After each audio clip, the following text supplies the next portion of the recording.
En esta lección determinaremos si tres puntos en el espacio son colineales, es decir, los puntos estarían en la misma línea en el espacio. Para ello, determinaremos las ecuaciones paramétricas de la recta que pasa a través de dos de los puntos. Luego determine si el tercer punto está en la línea. Si está en la línea, los puntos están alineados. Si no está en la línea, los puntos no están alineados. Línea cul paralela a un vector v con los componentes a, b, c pasando por el punto x1 y 1z1, tal como lo indican las ecuaciones paramétricas. X es igual a x1 más at es igual a y1 más bt y z es igual a z1 más zt. El vector v también es a veces llamado vector de dirección. Para empezar, necesitamos. Seleccione dos de los puntos para determinar un vector de dirección. Vamos a hacer a el punto inicial y b, el punto final. Vamos a determinar el vector. Una b en forma de componente. El componente x es igual a 3 menos 1.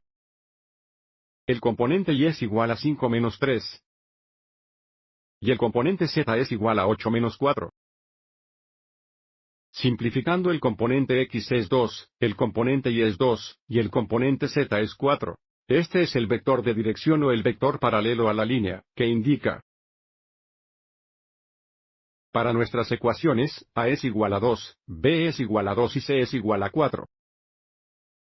Y ahora necesitamos un punto en la recta, que puede ser el punto A o el punto B. Sigamos adelante y usemos punto A, que es el orden triple, 1,3,4, que indica para nuestras ecuaciones x1 es igual a 1, y1 es igual a 3 y z1 es igual a 4. Ahora tenemos la información que necesitamos para escribir las ecuaciones paramétricas. Para la línea en el espacio pasando por los puntos A y B, tenemos x, o digamos x de t es igual a x menos 1 más 1t, que es 1 más 2t. Tenemos y de t igual a y1 más bt, que es 3 más 2t. Y tenemos z de t igual a z1 más ct, que es 4 más 4t. Observe cuando t es 0, tenemos el punto A1, 3, 4, y cuando t es 1, tenemos punto B, que es 3, 5, 8.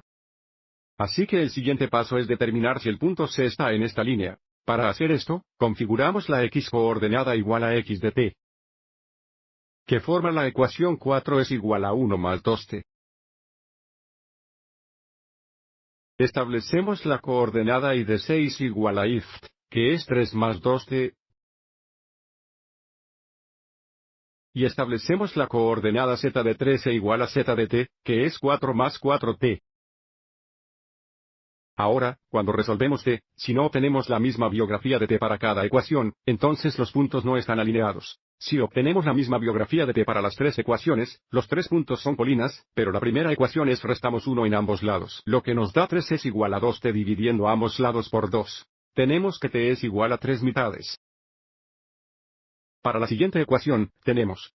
Restamos 3 en ambos lados, lo que nos da 3 es igual a 2t de nuevo, dividiendo ambos lados por 2. Tenemos que t es igual a 3 mitades. Y para nuestra última ecuación, restamos 4 en ambos lados, lo que nos da 9 igual a 4t dividiendo ambos lados por 4. Observe que no obtenemos 3 mitades. Obtenemos que t es igual a 9 cuartos. Así que porque no tenemos el mismo valor de t para cada una de las tres ecuaciones, el punto C no está en la recta, y los tres puntos no son una colina.